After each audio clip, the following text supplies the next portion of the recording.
Bueno, pues BDO nos trae esta mesa, que a mí me la tuve que leer 2 veces, porque claro, conflictos M y A. Yo quitaba la I y aquí muchos conoceréis, a lo mejor en Latinoamérica no sé si se veía, pero la gente de Latinoamérica, ¿veíais el equipo A? No contestéis todos a la vez, porfa. Que levante la mano quien lo veía. No, somos pocos. No ha llegado. Claro, yo cuando vi lo de M y A, digo, espérate. Digo, ¿esto va de Murdoch? No, no. Ya vi que es lo de la compraventa de empresas. ¿Lo he entendido bien? ¿Tú qué has levantado? Sí, ¿no? Vale, pues la mesa va de estos conflictos y de repente veo aquí este cuadro de las meninas y veo a estas dos con esta cara. A ver, musitas. Mira qué cara de burlona. Ay, tierna. Vale, ahora ya. Has empezado mal, pero luego te has vuelto suavecita. Es que, claro, mirad cómo son de grandes. Miradme a mí, que si me quito el tacón no llego ni a la base de madera, ¿vale? Entonces, sé que cuando han visto las meninas están pensando, porque ya no leemos la mente, han dicho, ¿podrías ser tú una menina? Digo, pues también es verdad. Y os cuento una cosa. La desventaja de ciertos entornos rurales es cuando la gente transforma los refranes, como una tía mía, y en lugar de decir no mezcles churras con merinas, te dice no mezcles churras con meninas.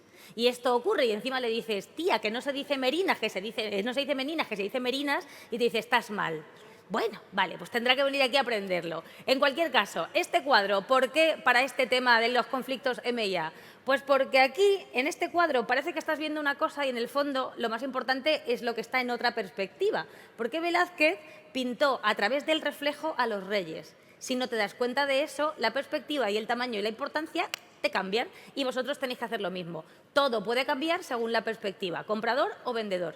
Aprendamos de la mano de Manuel Vargas, director de BDO Forensic Services y todo el equipo. Fuerte el aplauso, por favor. Fuerte, fuerte, fuerte, fuerte. Todo tuyo, Manuel.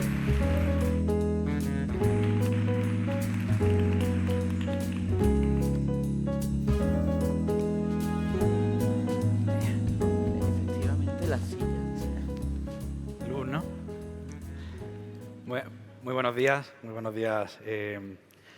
a todos. En primer lugar, en nombre de BDO, me gustaría unirme a los agradecimientos y felicitaciones a la organización de esta nueva edición del Open, que espero que estéis todos disfrutando.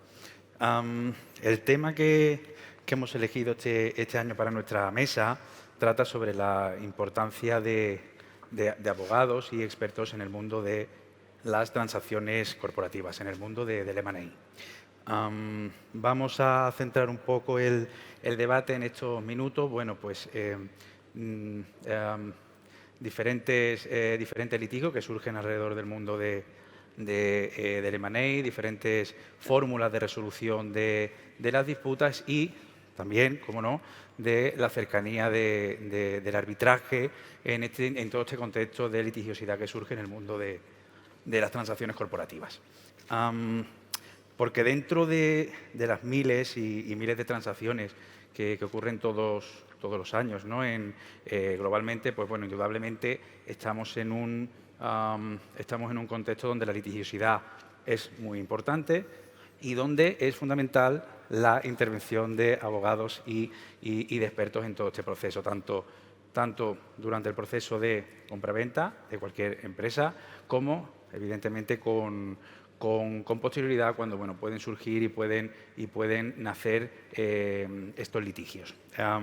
Y además, si lo aderezamos un poco esto con las diferentes cuestiones que hemos ido viendo a lo largo de las diferentes mesas, lo aderezamos con tensiones geopolíticas, tensiones comerciales, arancelarias, contextos regulatorios cambiantes, sostenibilidad medioambiental, ESG, bueno, pues más si cabe, todo se convierte en un contexto muy propicio para el nacimiento de toda esta litigación, de todos estos litigios, donde la intervención de abogados y expertos pues es fundamental. ¿Y dónde nacen? ¿Dónde pueden nacer más estos litigios? Pueden ser ajustes al precio, cálculo de precios variables, representaciones y garantías. Bueno, en definitiva, lo que vamos a tratar de y comentar en los próximos minutos durante la mesa.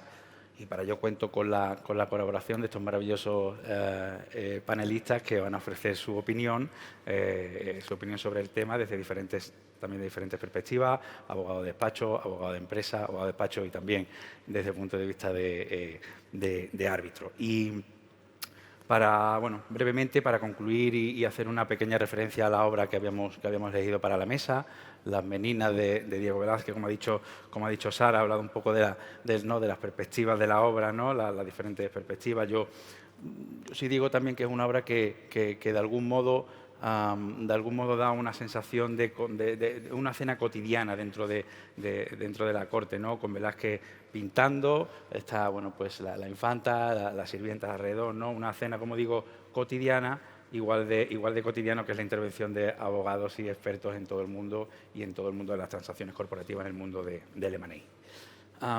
Y paso brevemente a presentar a mis compañeros de mesa. A mi izquierda tengo en primer lugar a José Luis Terrón. José Luis Terrón, Counsel de A&O Chairman de la Oficina de Madrid. José Luis ha participado en numerosos arbitrajes nacionales, internacionales, tiene muchísima experiencia también en litigación relacionada con transacciones corporativas en multitud de sectores. También es profesor de la universidad. Bienvenido, José Luis. Muchas gracias. En segundo lugar tenemos a Fernando Jiménez Alvear. Fernando, counsel del equipo de litigación y arbitraje de la Oficina de Madrid de Clifford Chance, donde ejerce como abogado desde 2009. Es profesor en ICADE, en el máster de acceso a la abogacía y el máster de abogacía internacional. Además, José Luis tiene una virtud también importante, que es un gran aficionado del Atlético de Madrid. Como el alcalde. No, Fernando el del Madrid, yo soy del Cádiz. Soy del Cádiz. Como el alcalde y como yo, y leo textualmente lo que es garantía de integridad. Bienvenido, Fernando. En tercer lugar tenemos a Analía González, socia de Baker Hostetler en la oficina de Washington, responsable del área de litigación y arbitraje de Latinoamérica. Analía también cuenta con una amplísima experiencia en arbitraje de inversión, arbitraje comercial, y también tiene la perspectiva porque también has actuado como árbitro. Bienvenida, Analía. Y por último, y no menos importante, Ainhoa Nuncibay, vicesecretaria del Consejo de Administración y directora de Servicios Jurídicos Corporativos de Logista. Ainhoa, además, es responsable del asesoramiento legal de las operaciones de M&A de la compañía, y antes estuvo 20 años en otro sector, en el grupo Naturgy, donde también tuviste la oportunidad, ¿no?, de intervenir mucho en arbitrajes internacionales. Bienvenida también a nuestra mesa. Muchas gracias a todos por acompañarnos en nuestra mesa de BDO. Y la primera pregunta que me gustaría haceros es ¿dónde en vuestra experiencia os habéis encontrado el mayor foco de litigiosidad dentro del mundo de las transacciones corporativas? Empezando si te parece, por ti, Analía. Muchísimas gracias. Es un gusto estar aquí hoy. Felicidades, Javier, por la organización. La verdad que creo que cada año te superas. Es impresionante la puesta en escena que tenemos aquí hoy. Y gracias, Manuel, por la organización. Bueno, con respecto entonces a tu pregunta de dónde existe el mayor foco de litigiosidad, yo creo que un foco importante de litigiosidad se da en el área de las declaraciones y garantías en los contratos de M&A, en las cuales obviamente son muy importantes para las partes poder tener ver con claridad cuál es la situación financiera y operativa de la empresa en el momento de la transacción. Ahí muchas veces pueden surgir disputas, obviamente no todas terminan en arbitraje, simplemente existe ahí un foco de litigiosidad. Pueden surgir disputas con respecto a la interpretación de estas declaraciones y garantías, o cuál es el alcance, o a veces alegaciones de que pueden tener declaraciones que son incorrectas o falsas o engañosas, etcétera. Muy relacionado con esto también está el tema de las indemnidades, justamente porque también, al igual, es importante saber cuál es el alcance y las limitaciones que tienen estas indemnidades, porque obviamente pueden existir techos o umbrales para poder el comprador reclamar si existe un incumplimiento de las declaraciones y las garantías. Otro foco de litigiosidad también se ve mucho con respecto a temas financieros, como es el ajuste de precio, el ajuste de precio, incluyendo también las cláusulas de earnouts, en las cuales se va a determinar que existe, digamos, el precio de venta va a estar condicionado quizás al rendimiento futuro de la empresa. Y en este caso, muchas veces surgen controversias o disputas con respecto a las métricas que se utilizan y cómo se interpretan para determinar en la cláusula de earnouts cuáles son estos rendimientos que se tienen que obtener para poder acceder, digamos, a este cambio en el precio de la venta, ¿no? También existen otros focos de litigiosidad con temas relacionados a convenios que se pueden haber celebrado con anterioridad al cierre, como por ejemplo, en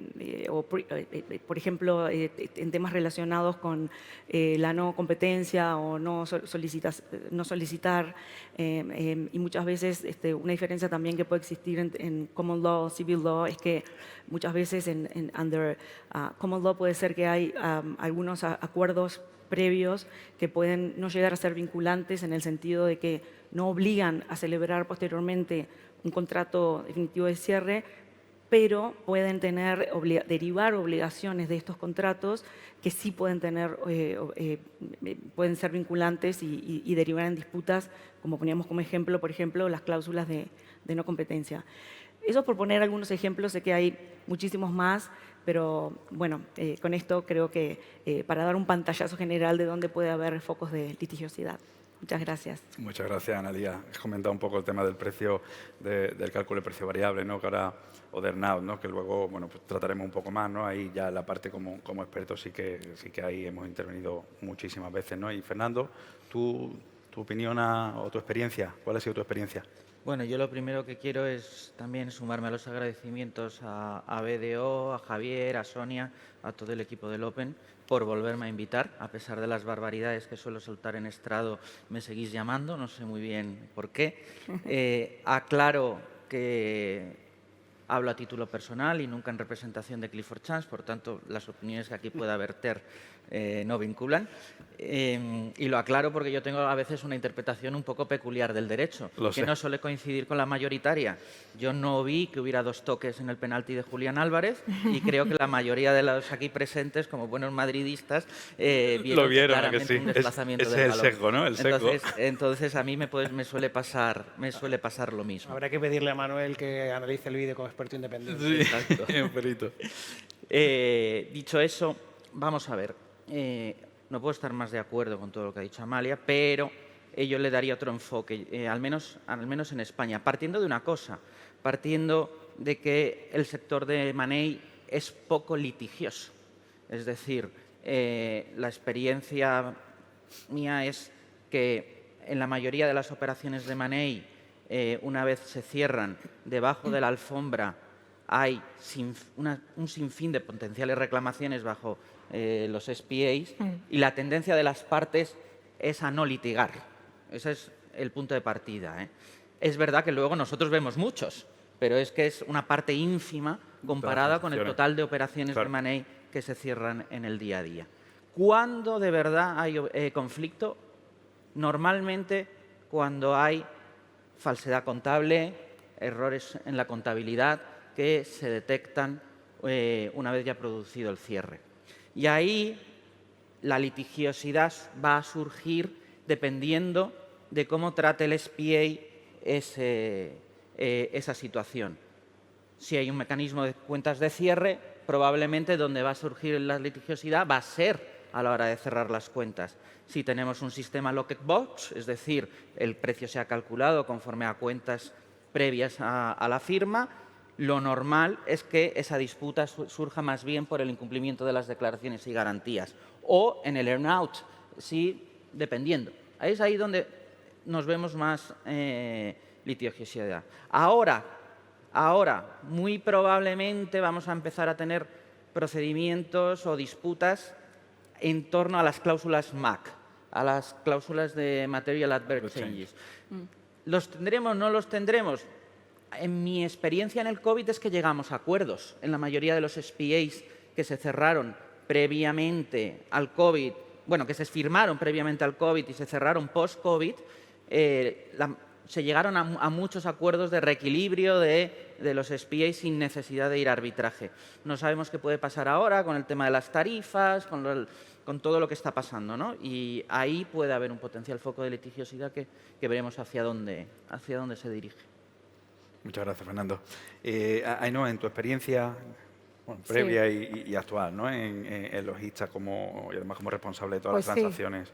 Pues bueno, en primer lugar, buenos días a todos y de nuevo muchísimas gracias a BDO y al Open por esta opción y posibilidad de participar. No puedo estar más de acuerdo con lo que han comentado mis compañeros. Claramente para mí hay dos bloques. Uno está asociado más al tema del cálculo del precio. Una parte, por cierto, muy técnica, donde la ayuda de los expertos independientes es básica, tanto en la posible disputa con la fase previa de definición de los elementos. Son litigios o conflictos que nos llevan a hablar cosas que nos encantan a los abogados, como working capital, EBITDA, que necesitamos mucho tiempo para entenderlo, por tanto, esencial el experto. La parte de las reps and warranties se nos olvida, pero es esencial, porque no te animas a comprar una empresa si no crees en la veracidad de esas reps and warranties. Has calculado el valor del objeto que estás comprando basado en eso. Por tanto, una falta de veracidad en las mismas te lleva a lo que comentaba Fernando, a un caso muy feo. Te lleva a un caso de saneamiento de visión, de fraude, o sea, es una cosa bastante compleja. Me gustaría añadir a lo que están diciendo mis compañeros, un punto que vivimos más los que nos quedamos en el backstage del M&A o la parte menos bonita, que es la integración. Es básico que en ese proceso de integración las empresas que hemos comprado, en mi caso, en el caso de mi compañía, que en los últimos años hemos llevado una actividad de M&A muy importante como compradores, hemos aprendido y estamos aprendiendo que es esencial que en ese proceso de integración la compañía los primeros pasos estén dirigidos, lamentablemente, a identificar lo que yo llamo la caja sorpresa o el kinder bueno de los niños. Claro. Que es cuando llegas ahí y dices, anda, que es que esto no era cierto. Y no es que la due diligence no haya estado ni bien documentada ni se haya hecho un disclosure debido. Es que la realidad es infinita.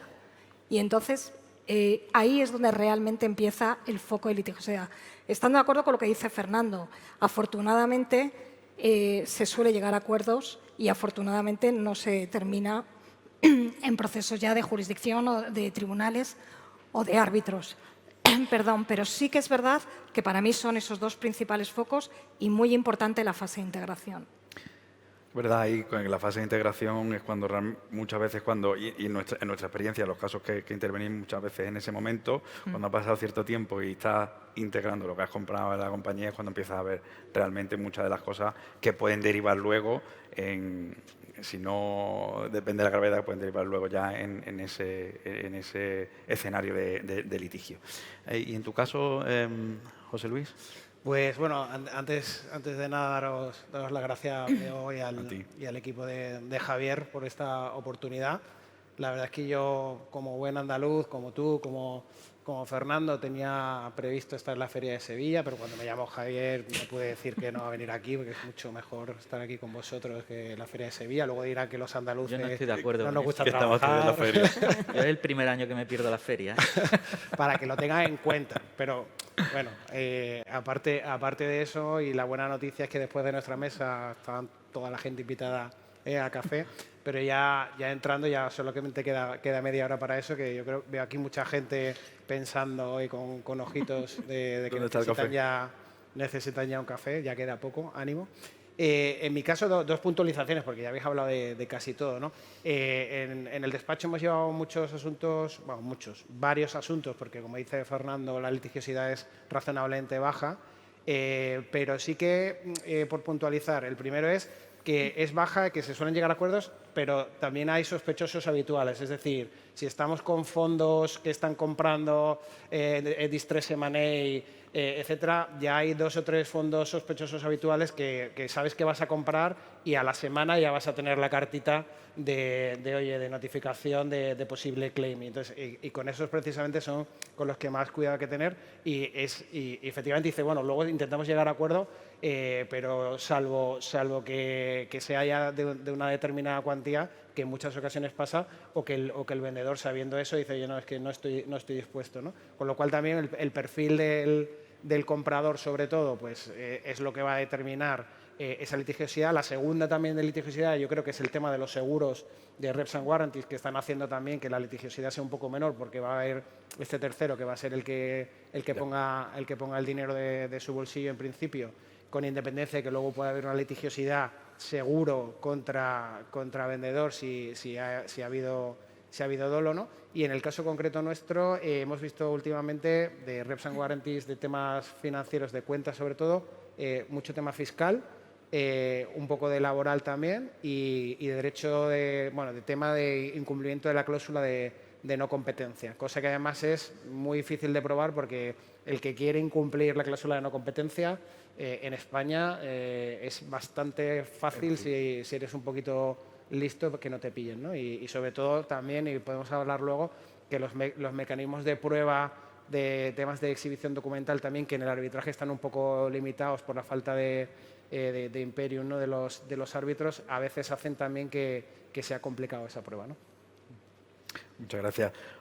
Sí, habláis de la baja litigiosidad, sí que es verdad que por nuestra experiencia, ¿no? Sí que todos los años, por lo menos la parte de la cuantificación del precio variable, ahí sí que vemos todos los años, intervenimos en varios casos de ese tipo, donde todo se queda un poco antes, ¿no?, de comenzar, bueno, pues de que haya, pues de que se lleve a la siguiente instancia, ¿no?, y que a través de un experto independiente las partes son capaces de, dentro de esa controversia, pues aceptar y llegar a lo que diga el experto independiente, ¿no? Yo no sé, aquí, Ainhoa, en tu experiencia, es decir, estas medidas de resolución, cuando existe esa conflictividad, esas medidas de resolución, ¿cuáles crees que son? Es decir, porque hemos hablado aquí efectivamente de ese experto independiente que en la mayoría, yo creo que la mayoría de los contratos de compraventa, al final existe esa cláusula. Cuando hay un cálculo del precio variable, siempre, bueno, pues que se va a buscar primero un experto independiente que facilite de alguna manera que las partes puedan resolver esa controversia, ¿no? No sé, en tu experiencia o en las compras que tenéis, si ahí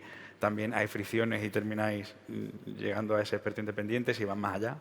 Pues yo creo que aquí quizás vaya un poco fuerte y vaya a abrir debate, ¿no?, en este Open de arbitraje, pero sí que puedo decir que en los contratos en los que yo he participado, la cláusula de arbitraje ni estaba ni se la esperaba. Yo creo que quizás viene un poco definido, y lo comentábamos el otro día, ¿no?, por los sectores.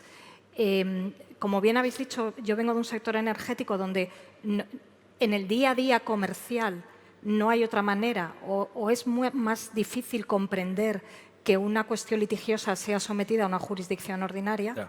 En el mundo del transporte y la logística es bastante distinto. Dejando al margen las juntas arbitrales por daños y por accidentes de transporte, que tiene un aspecto muy concreto, es muy difícil encontrar que en el día a día de nuestra actividad comercial se plantee la posibilidad de la cláusula de arbitraje. Vamos, implanteable.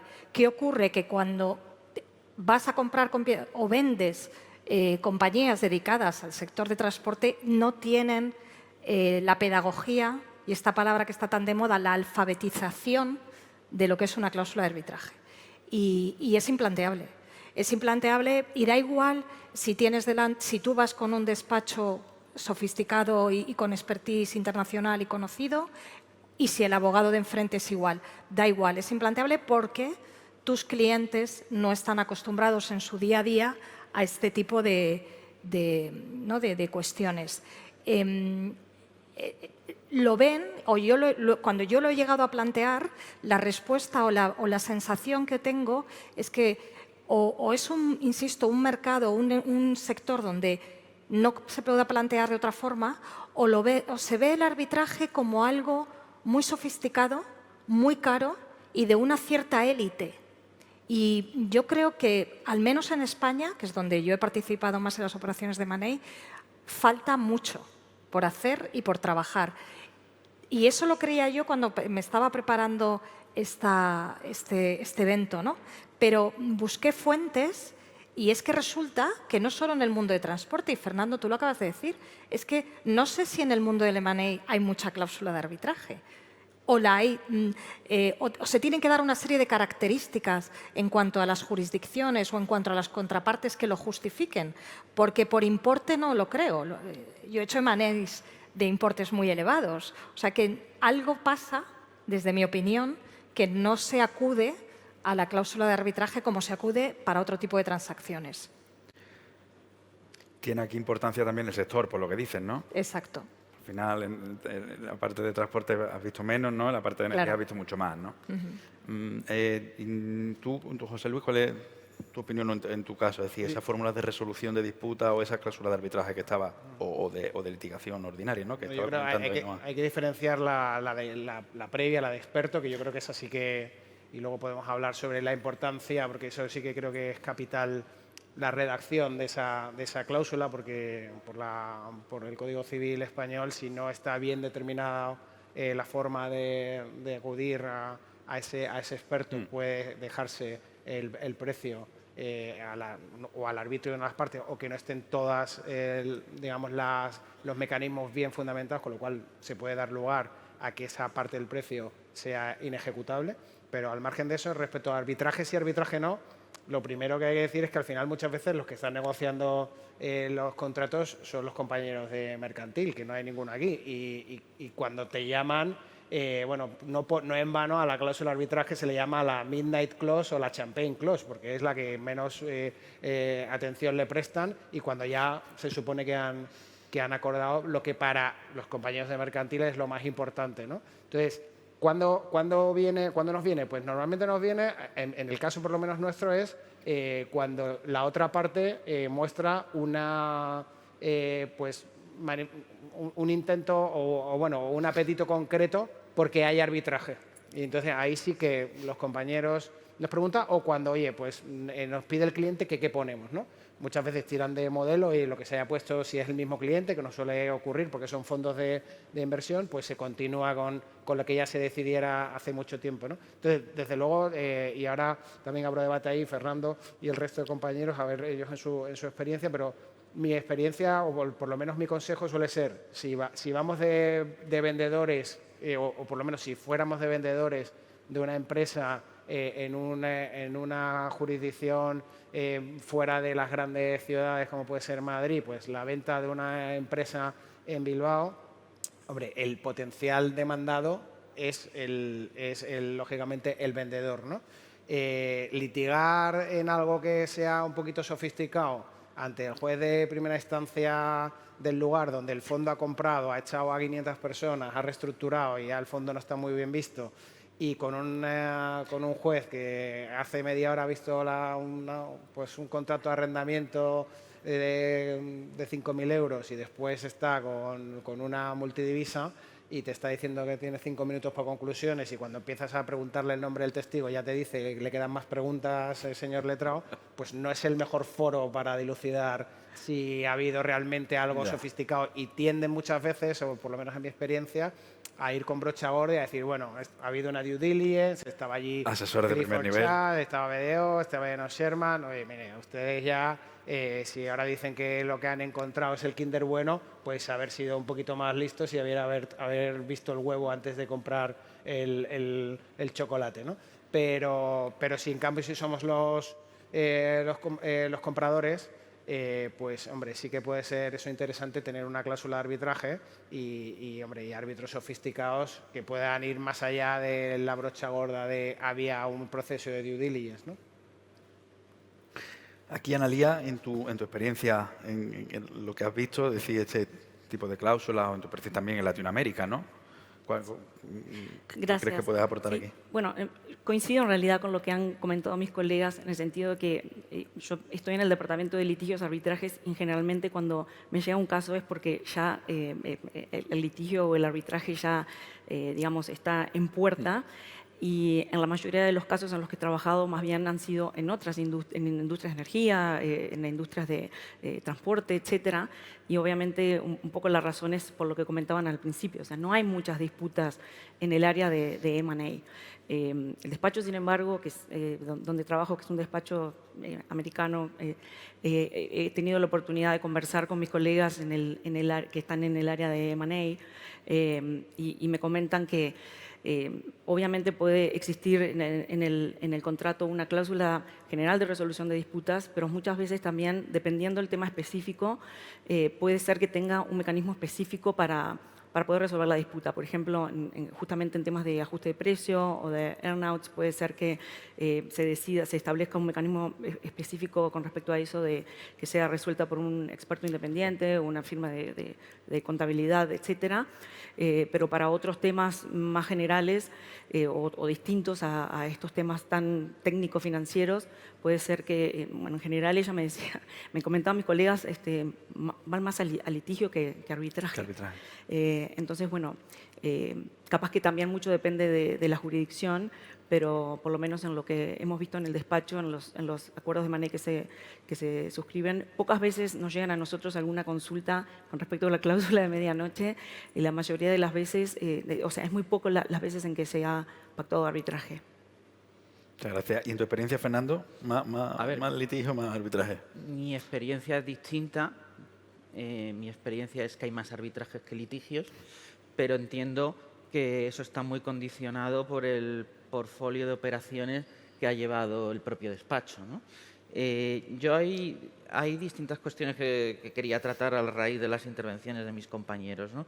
Lo primero sobre los famosos mecanismos alternativos a la propia disputa.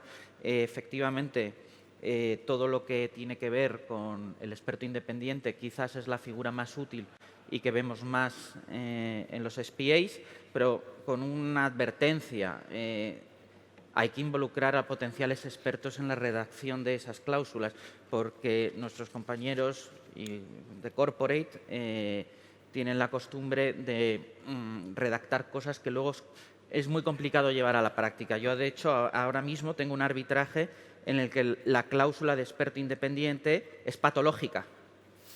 Y me genera un problema muy grande, porque la determinación del precio quedaba al arbitrio del experto independiente con cláusula patológica. ¿Qué pasa con el SPA y con la operación?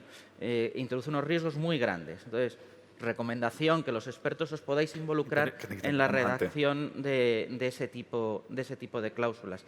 Añadido, el resto de mecanismos alternativos, las famosas cláusulas escalonadas, negociación entre principals, etcétera.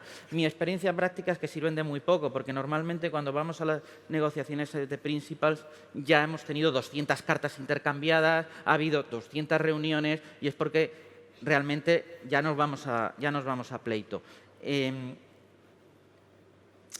Dicho eso, arbitraje, jurisdicción. En mi experiencia, efectivamente coincido. Normalmente, vendedor prefiere jurisdicción, comprador prefiere arbitraje, y donde yo veo el quid de la cuestión está en la nacionalidad de las partes. Si hay diversidad en la nacionalidad, es muy probable que acabemos teniendo cláusula arbitral, y el leverage o el poder de negociación, por no utilizar anglicismos, el leverage de poder de negociación del comprador afecta mucho. Es decir, no es lo mismo un private equity, que probablemente tiene mucha fuerza para introducirte una cláusula arbitral, que lo que pueda ser una corporación normal de la actividad, que lo que está es expandiendo su negocio, adquiriendo competidores, ¿no?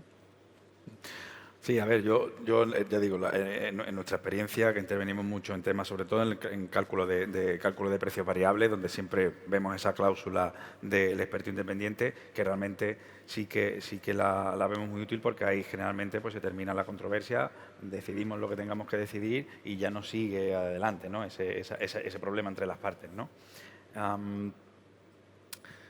En cuanto también un poco tema de o valoración de daño, otro tipo de cláusulas, ¿no? En las preparaciones que hemos tenido, tipo de cláusulas de responsabilidad, definición, limitación de la responsabilidad en los contratos de compraventa y luego, después de que están esas cláusulas ya escritas, cómo luego se define en el potencial litigio, cómo se define luego el daño. Fernando, ¿cuál es tu opinión aquí?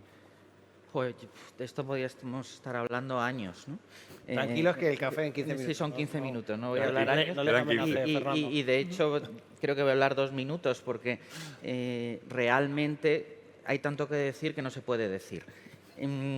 Tenemos un problema, y yo creo que tenemos un problema como comunidad arbitral en general y también que viene derivado un poco de los SPAs. Yo creo que todavía en el sector no tenemos claro cuáles son los daños que se derivan de un incumplimiento de reps and warranties. Creemos que, por ejemplo, que la información que te hayan dado contable es un error que ha afectado a la determinación del precio y que, por tanto, lo que hay que hacer es ajustar el precio, pero es que el ajuste del precio, como remedio, es una quanti minoris, no es una acción de daños y perjuicios. Y ahí tenemos un caos mental que no acabamos de saber cómo resolverlo. ¿Y cuál es el daño? El daño es, entonces, aplico el múltiplo implícito que había en la operación y lo multiplico por el ajuste contable incorrecto. Si eso lo hubiese querido las partes, se habría pactado un mecanismo de ajuste al precio. Estamos diciendo que entonces todos los SPAs al final tienen un mecanismo de ajuste al precio implícito. No es eso, no es eso. Las reps and warranties son garantías de valor, no son garantías de precio. Y lo que hay que hacer son descuentos de flujos de caja o valoraciones y comparar la valoración garantizada con la valoración real del objeto entregado. Y eso lo hacemos muy poco porque es muy complejo, es muy difícil. Y aquí, pues bueno, pues la comunidad arbitral, tanto abogados como peritos, vamos a tener que hacer un esfuerzo y saber que en este tipo de operaciones tenemos que ser más prudentes a la hora de aplicar ciertas conclusiones, ¿no? Dicho eso, luego tenemos el gran debate siempre del dolo y el no dolo. Yo no sé por qué tenemos esta obsesión en M&A de alegar dolo siempre que hay una operación para saltar los límites de la responsabilidad. Claro. Pero es que cuidado, que las partes hicieron un reparto de riesgos y entre los riesgos asignados estaba que la información contable no fuera correcta y que los abogados de M&A eso lo saben y cuando una parte está haciendo una operación con base en unas cuentas no auditadas, sabe que está asumiendo el riesgo de que esas cuentas no eran auditadas. Y le ha puesto un cap, un límite a la responsabilidad. Le ha puesto un límite a la responsabilidad sabiendo que hay riesgo de que las cuentas no sean correctas. Entonces, volvemos a lo mismo. Creo que si queremos proteger el mercado de M&A y los SPAs, tenemos que ser algo más prudentes. Muchas gracias. Tú, José Luis, en este, yo tema. Coincido con Fernando en el sentido de que el dolo es muy usado, lógicamente, con ese objetivo y que luego también, efectivamente, hay manifestaciones que solamente se pueden incumplir de manera dolosa, porque la de las cuentas, pues puede decir, mire, yo no sabía, yo pensaba, pero, por ejemplo, una cláusula de no competencia no se puede incumplir de manera imprudente, ¿no? Es que yo no sabía que estaba compitiendo, mire, yo me levanté una mañana y estaba montando una empresa y quitándote todos los clientes, pero fue sin querer, ¿no? O una obligación de permanencia en un pacto de socios anudado al SPA, ¿no? Con lo cual, lógicamente, o sea, si esa manifestación no se puede incumplir de manera no dolosa, concluir que su incumplimiento siempre va a superar o siempre va a ser doloso y, por tanto, el cap que han fijado las partes no tiene sentido, te lleva efectivamente también a una situación en la que, oye, pues entonces a lo mejor el precio iba a ser diferente, porque claro, yo estoy dispuesto a ofrecer un precio teniendo en cuenta también estos límites, ¿no? Si no existen límites, pues entonces estamos jugando otra cosa, ¿no? Y efectivamente también en este asunto yo creo que de vez en cuando se nos olvida un poco el tema de la prueba del dolo y hay algunos tribunales arbitrales que ven dolo en todas partes, ¿no? Cuando al final el dolo entendido, desde luego, el precontractual como maquinaciones insidiosas, etcétera, es bastante difícil de probar.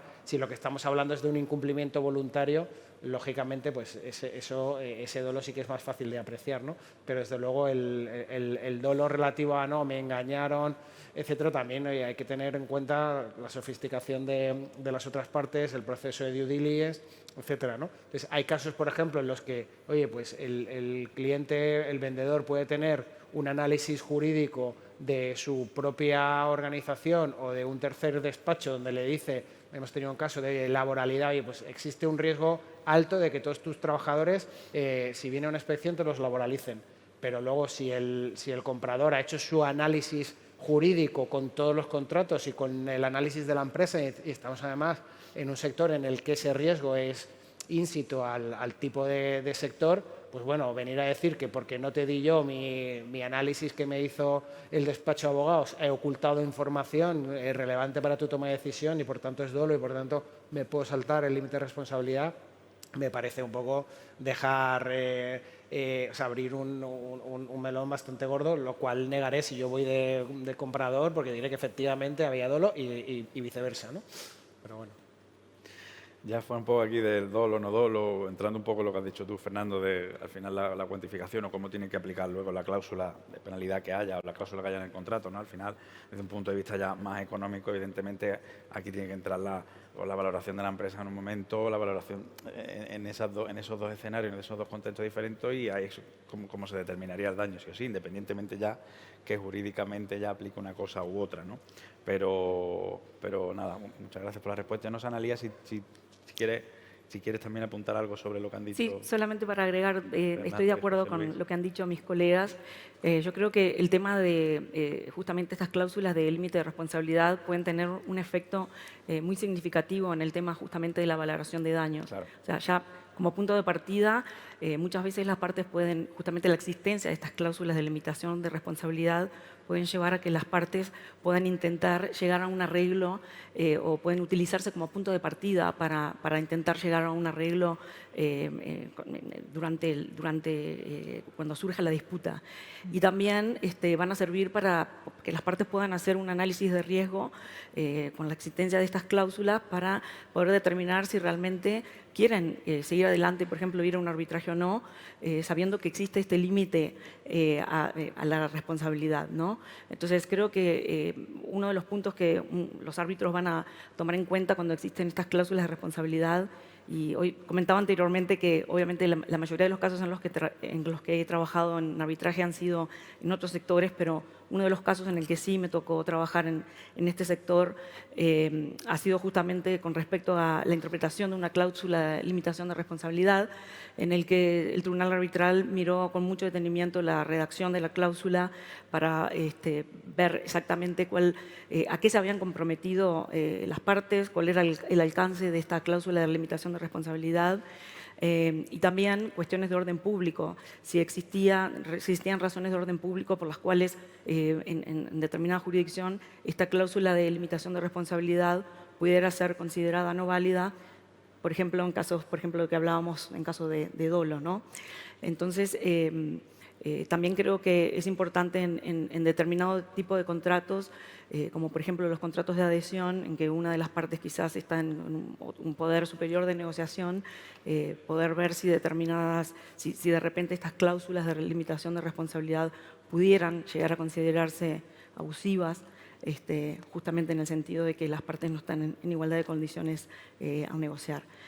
Así que mi conclusión es que sí pueden estas cláusulas tener un impacto muy grande a la hora de evaluar daños. Muchas gracias, Analía. ¿Y en tu caso, Ainhoa? Sí, yo por terminar, porque creo que ya mis compañeros lo han dicho todo, la verdad que la cláusula de responsabilidad es tan difícil redactarla, negociarla y luego interpretarla que casi la lotería es que te toque un specific indemnity, ¿no? O sea, susto trato.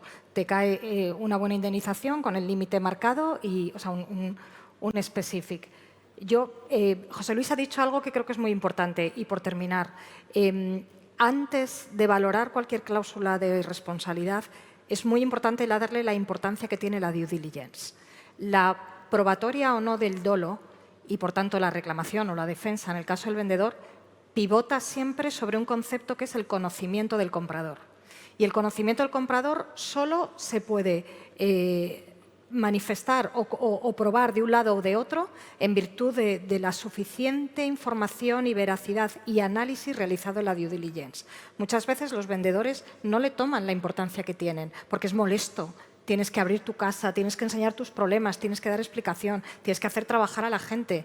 Y ahí es donde, para mí, es donde se debería poner el foco en cualquier proceso de M&A. Luego ya vendrá el contrato, pero eso hay que trabajarlo desde el primer momento.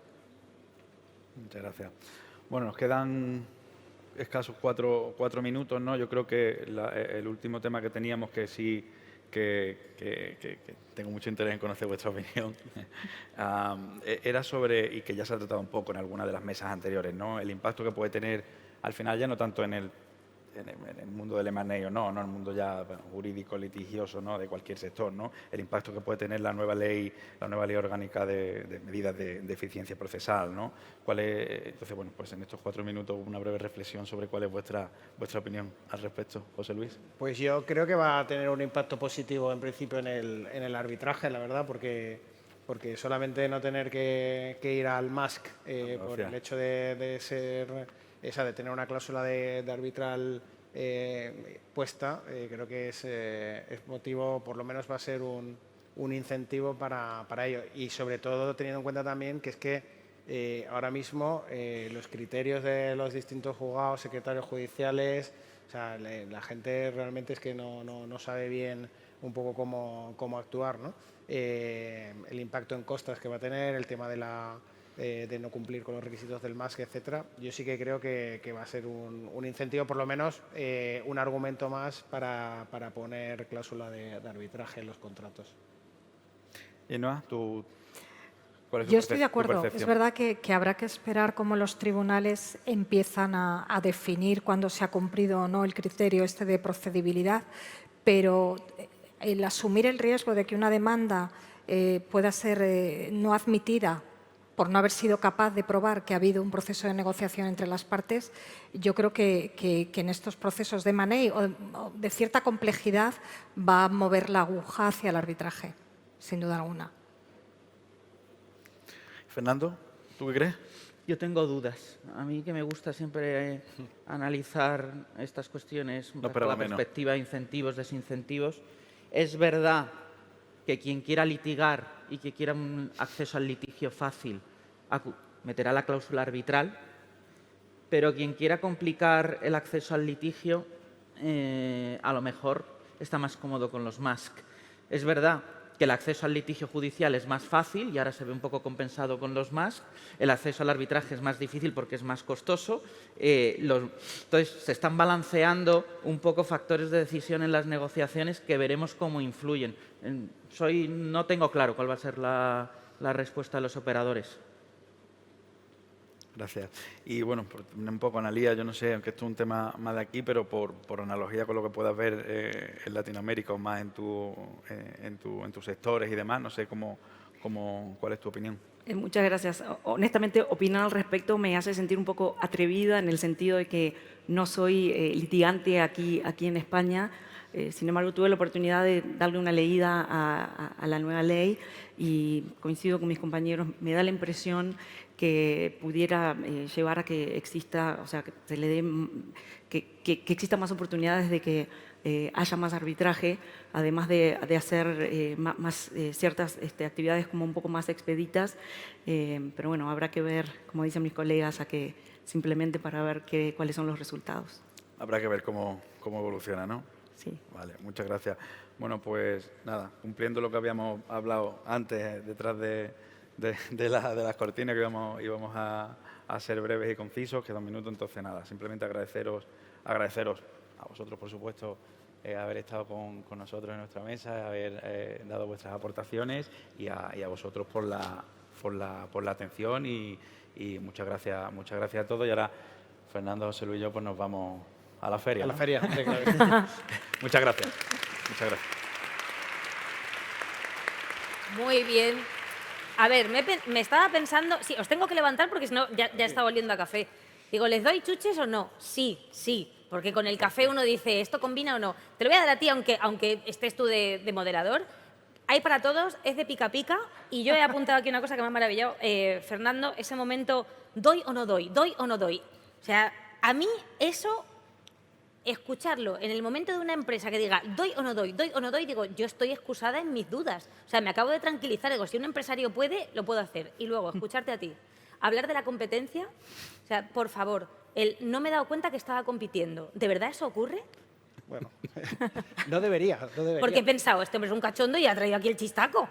¿Eso pasa? ¿Hay gente que dice, no sé qué estoy compitiendo? Bueno, mira, fíjate las cosas que nos pasan más arriba y lo que nos dicen los de arriba, imagínate si hay barra libre para los de abajo, ¿sabes? Barra libre para los de abajo. Pues con este cierre, barra libre de café, vosotros ir saliendo, que os quiten el micro. Muchas gracias. Muchísimas gracias. Gracias. Muchas gracias.